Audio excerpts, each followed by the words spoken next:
Excellency Benigno S. Aquino III, President of the Philippines. Gandang hapon po sa lahat. Taong 1990 nang binuo ang tinatawag na nating PDAF ngayon para sa isang marangal na layunin.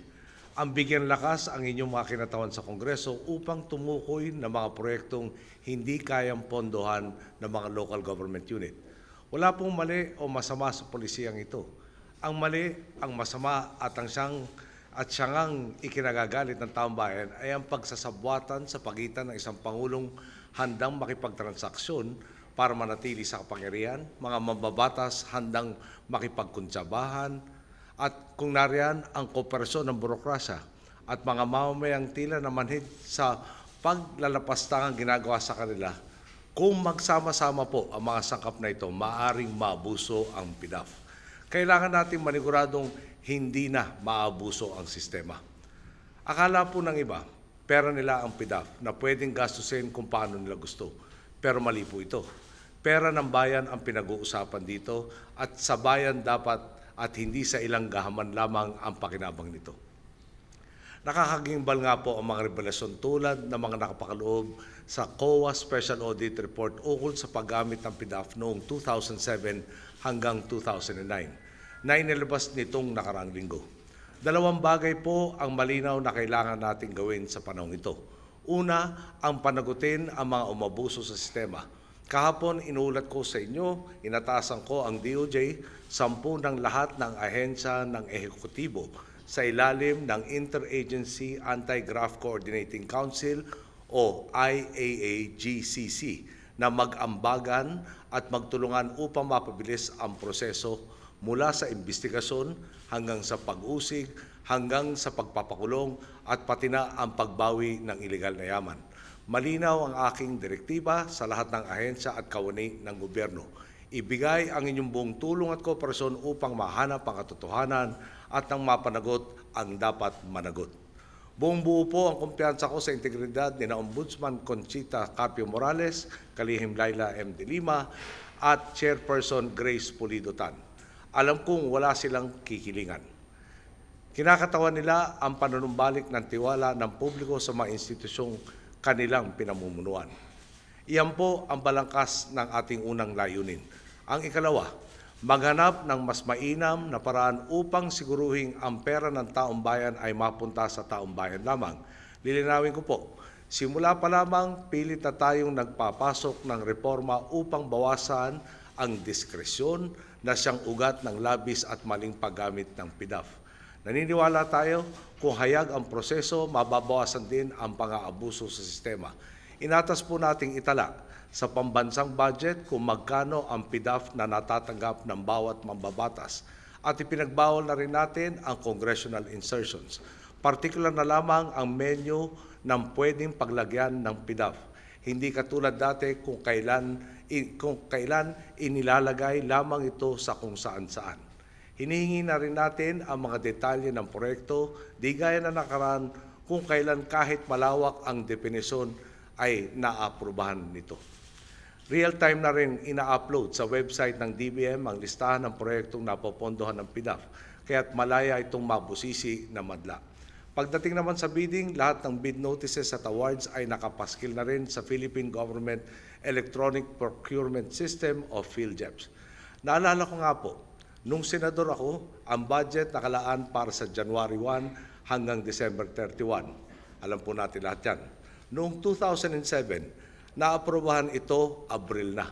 Ibig sabihin mula Enero hanggang Abril, carry over ang budget mula sa nakarang taon. Di ba makatwiran na dahil na-reenact ang budget, tanggalin na rin sa budget ang pondo para sa mga buwan na nakalipas at nagastusan na. Natalo po ang mungkahi ko po noong mga panahon nun, kaya bumoto ako ng no sa budget ng 2007. Tinatayang 36 billion pesos ang biglang naging savings noong taong ito. Tanong po, saan naman po kaya napunta itong 36 billion na to? Kaya nga po, mula nang maupo tayo, maaga na ring isinusumite at inaaprubahan ang budget upang hindi na ito paulit-ulit na ma-reenact na maaaring ring magamit bilang instrumento ng pang-aabuso. Sa araw matapos ang SONA o isang araw matapos ang SONA, isinusumite na namin ito sa Kongreso na aprubahan po nila ito bago matapos ang taon. kaya't nabawasan na rin ang pagkakataong baka kalikot ito at mapagkakakitaan. Sa kabila po ng mga reforma ito, nakita natin sa mga ulat na lumabas nito mga nakaraang linggo, kailangan pa ng mas malaking pagbabago upang labanan ang mga talagang porsigidong abusuin ang sistema. Panahon na po upang i-abolish ang PDAF. Ngayon, bubuo tayo ng bagong mekanismo upang matugunan ang pangangailangan ng inyong mga mamamayan at sektor sa paraang tapat, gamit ang tama at makatwirang proseso at ng may sapat na makalasag laban sa pang-aabuso at katiwalian. Katuwang ni Senate President Frank Drilon at Speaker Sonny Belmonte, sisiguruhin kung bawat mamamayan at sektor ay makakakuha ng patas na bahagi ng pambansang budget para sa serbisyong pangkalusugan, scholarship, proyekto lumilikha ng kabuhayan at lokal na infrastruktura. Makakapagmungkahi ng proyekto ang inyong mga mambabatas, ngunit kailangan itong idaan sa proseso ng pagbubuo ng budget. Kung maaprubahan, itatalang mga ito bilang mga line item, alinsunod sa mga programa ng pambansang pamahalaan. Mapapaloob ito sa batas bilang pambansang budget. Hihimayin ang bawat linya, bawat piso, bawat proyekto, gaya ng lahat ng iba pang mga programa ng inyong pamahalaan. Dagdag pa rito, ang mga proyekto at ang pag-release ng budget para sa mga ito ay magkakaroon ng mga susunod na patakaran laban sa katiwalian. Una, itutuloy natin, kailangan manggaling sa isang limitadong menu ang mga proyektong popondohan. Ikalawa, ngayon, bawal na ang mga tinatawag na consumable na soft project tulad ng fertilizers, punla, gamot, medical kits, pati rin pustiso, paliga, training materials at iba mga bagay na hindi masusuri kung totoo ngang may kinahihinatnan o kung nagmumulto at pinagkakakitaan lamang. Ikatlo, ngayon bawal na rin ang mga panandaliang infrastruktura tulad ng mga dredging, desilting, regraveling o asphalt overlay project. Kaapat, bawal na rin padaanin ang pondo sa mga NGO at piling GOCC tulad ng ZREC at NABCOR. Bubuogin na po ang mga GOCC na ito at iba pang tulad nila na paulit-ulit na ginagamit sa konsabahan at parang wala namang ibang silbi kundi ang maging instrumento ng katiwalian. Ikalima, ngayon limitado na sa distrito o sektor ng mambabatas na nag-sponsor ang kanyang panukalang proyekto. Kaanim, ipagpapatuloy natin ang tapat at bukas na bidding para sa bawat proyekto. Kailangan ipaskil sa Philippine Government Electronic Procurement System o PhilGEPS ang lahat ng mga bid notices at awards.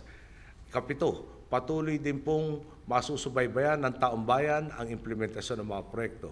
Ihahayag ito ng buo sa website ng DBM at kaukulang ahensya, pati na sa National Data Portal ng gobyerno.